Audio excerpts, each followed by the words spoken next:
meine lieben Freunde, was geht, was läuft, was ist los, was geht, guten Tag, es ist dein Lieblings-YouTuber Bray behind enemy lines. This is actually going to be a Bundeswehr video. A lot of you guys love it when I react to Bundeswehr videos. This one was actually posted quite recently, pretty much March 31st, 2021, and this is actually going to be dubbed over in English, actually. So one of you guys sent me this link. You guys want me to check this out. The description is: a vehicle is stranded behind enemy lines. The soldiers must fend for themselves and battle their way through to their comrades during the training exercise Extreme Holstein. The 6th Reconnaissance Battalion from the Oiten prepares for such a scenario. For 4 whole days, day in and day out, they travel through forests and streets towards the north coast. They reach the contact point at night where the Navy forces are waiting for them. Exhausted, they must engage with the enemy in order to reach the boat. Very interesting stuff. If you guys are new to the channel, willkommen. If you guys are returning viewers, willkommen zurück. Those videos every single day oder jeden Tag. All I ask is that you guys abonniert diesen Kanal und like the video bitte. Vielen lieben Dank für eure Unterstützung. Das bedeutet mir viel. You guys are saying, like, when I say abonniert diesen Kanal, that's what I've been saying. Sometimes when I say it really fast, it sounds like I'm saying diesem, but it's diesen. So I'm so sorry about that. Let's dive nose deep into this thing and see exactly what we're working with, guys. As I always like to say, los geht's. An ambush in enemy territory. Oh my gosh. They must abandon the vehicles. They search for cover in the field. I wonder if this is so. Oh, okay. This is a training exercise. I just read it off as a training exercise, but I'm like, is this a training exercise? Okay, so this is a simulated scenario, and a lot of, like, you know, different militaries do stuff like this to prepare for real world situations. So this is actually pretty interesting. A tattered map is all that could be salvaged to help them navigate. Over the next 4 days, enemy forces will hunt them as they battle their way back to their troops. Oh my gosh. These are the soldiers of the 6th Reconnaissance Battalion from Oiten. Oiten. I knew it. Oiten. I said Oiten, but Oiten. Oiten.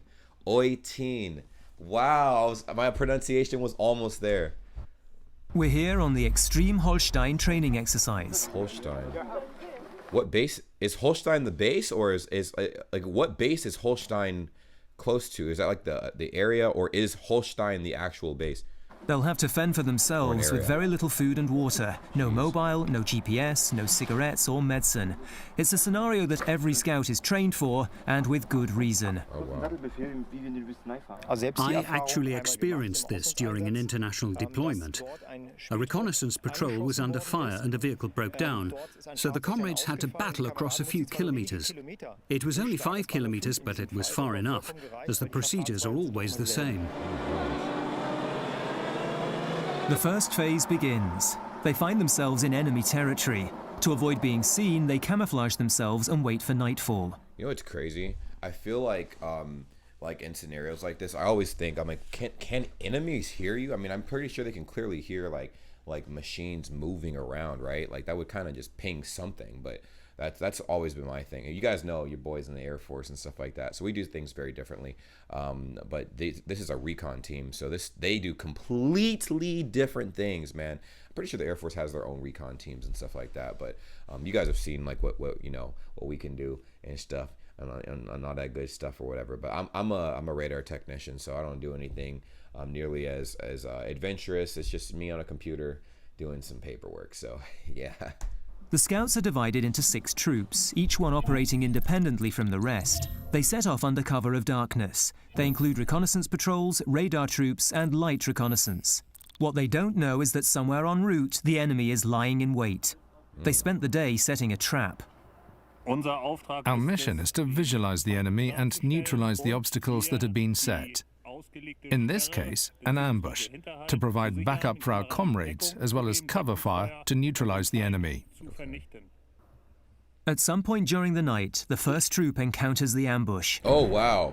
The enemy armored carriers drove up to the minefield and then tried to withdraw. We put a vehicle with a heavy machine gun in position to prevent any further withdrawal. We were able to attack the armored carriers from the side that was under fire and force the enemy forces into the cornfield. Man, I'm just now noticing something.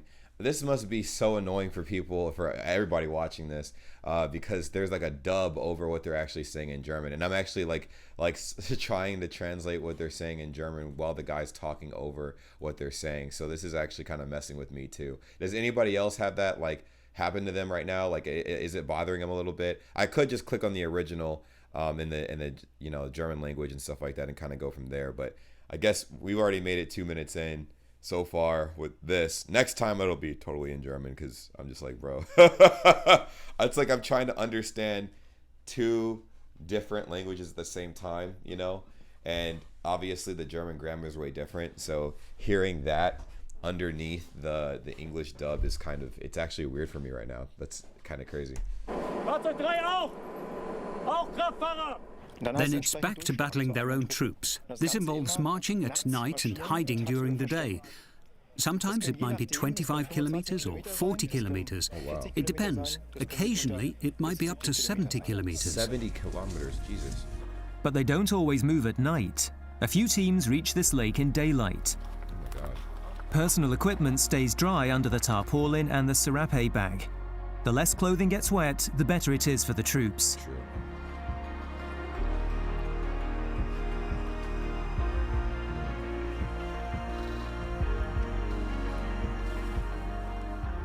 They've been on the move for several hours now. In the distance, they hear conspicuously loud music. Oh my God. It's the enemy. The team leader must decide how to approach. As we're almost out of supplies, we will seize this chance to carry out a raid. Oh my God. Yeah, this is actually pretty cool. Like I said, there's a lot of scenarios that that people like creating and stuff like that to simulate like really dangerous high stakes situations and stuff. And then the execution's like the most important part. Like you want to make sure everything is flawless when doing these and stuff like that, because there are some rookie mistakes a lot of people make, and it can kind of jeopardize other people's lives and stuff like that. So this is like super serious stuff. It's just very interesting seeing how the Bundeswehr conducts their training exercises and whatnot in comparison to what I've seen and whatnot, because it's just, I don't know, it's systematically similar, not the same, but it is very similar.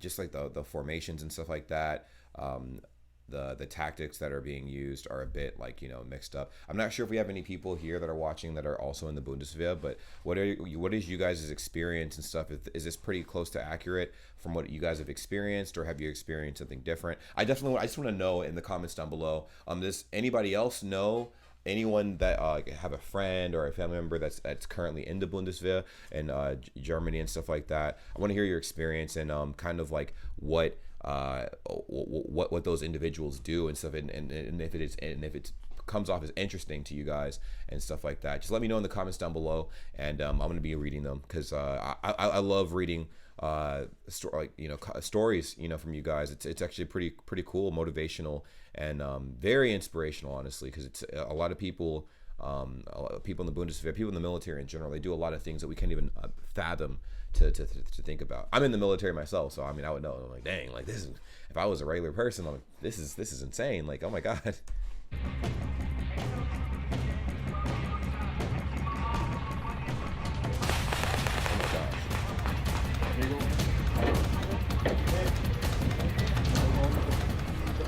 Jeder Soldat packt jetzt noch eine Stiege Wasser am langen Arm, wir weichen aus.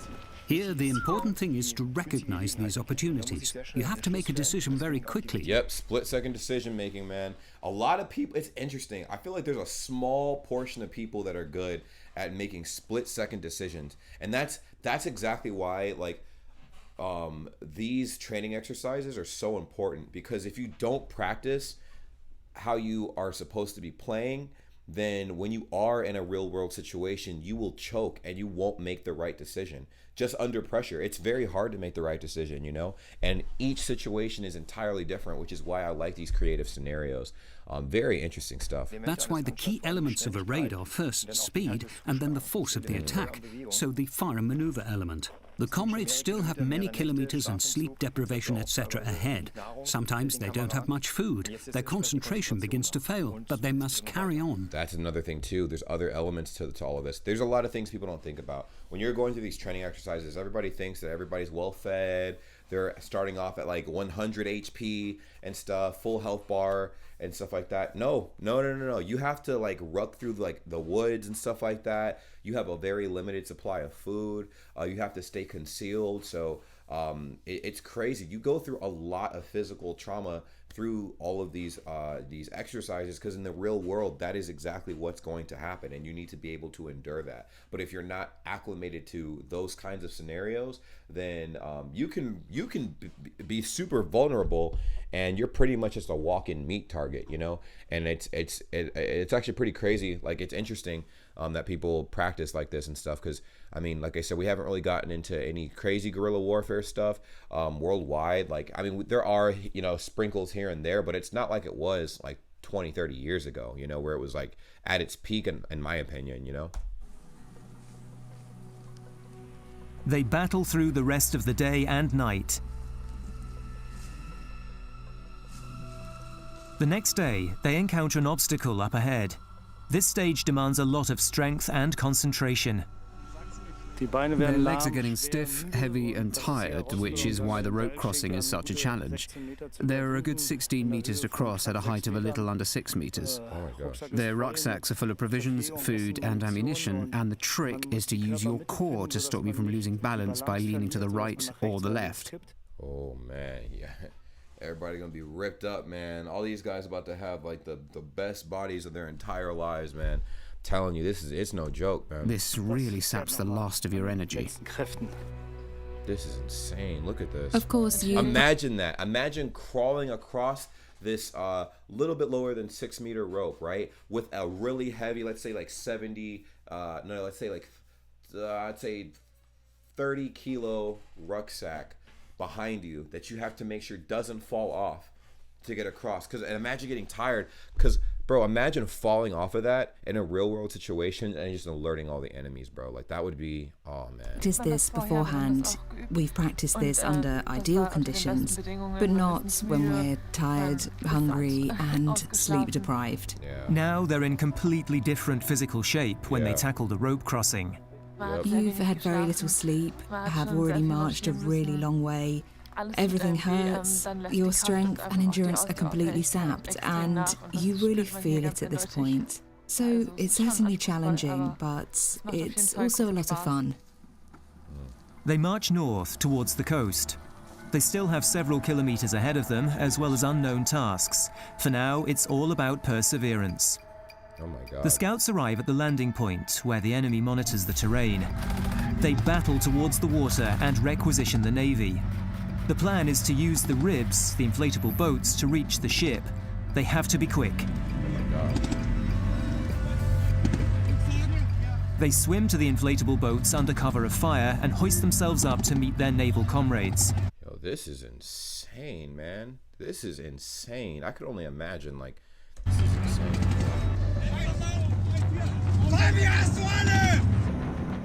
Like, look at this. Like, the goal is to get to the ship, right? I'm not sure if they just said like to take over the ship or whatever. They reach the ship under cover of darkness. Yes, that's what it is. Now they just need to scale the rope ladder and they will have made it. Oh my gosh. That is intense, man. Let me know what you guys think about this in the comments down below. I always like reacting to BUNDESWHER videos, because I mean, like, I've seen a lot of stuff in my life, and of course I know how like the American military works for the most part. The German military, the way they do things is very interesting. I've seen a lot of German military people and stuff on bases that I've been at, and I've talked to them. Funny people. Really cool people too. But yeah, it's just interesting seeing the different side of things and whatnot. So it's really cool. Let me know what you guys think in the comments down below. Love you guys, and I hope to see you guys in the near future. Bis später, Leute. Ich liebe euch. Ciao. Well, what a pleasure it is to see all of your beautiful faces at the end of this lovely video. Subscribe if you haven't already. I'm sure you know, as I've mentioned in the past, we do have a Discord that's linked in the description down below, and we would love to have you a part of the world's greatest community ever, Bray Gang. Yes, if you've made it to this point in the video, you're officially a part of the community. So go ahead, join the Discord server. Link is in the description down below. And we also have other social media as well, like Instagram, Twitter. We're live. We go live on Twitch quite often as well. So it would behoove you to, go ahead and subscribe to the Twitch channel at twitch.tv/JamesBrayGang. Join the cause and be a part of the greatest, literally the greatest community ever. Okay? It's simple. Just go ahead and do those little things. We're trying to grow on all these little platforms and everything, and it really means a lot. Now, I know you guys stumbled up across the channel and you're like, what does this guy post? Like, what kind of content does he post? Reactions, vlogs, pretty much whatever comes to my mind. All right, it's random content. I don't know what I'm gonna be posting 10 years from now, but I do know that you can stick along for the journey, and it really means a lot. Now, for every single person that subscribes and follows all of the accounts that I have made, and all the links will be in the description down below, that's an automatic entry for any future giveaways I decide to have. I'll remind you when the giveaways take place, but you'll be surprised what I will be giving away because you guys have supported me so much up to this point, and it's only right that I do the same thing back. Thank you guys so much for being amazing, and I will see you in the next video. Take care. Peace.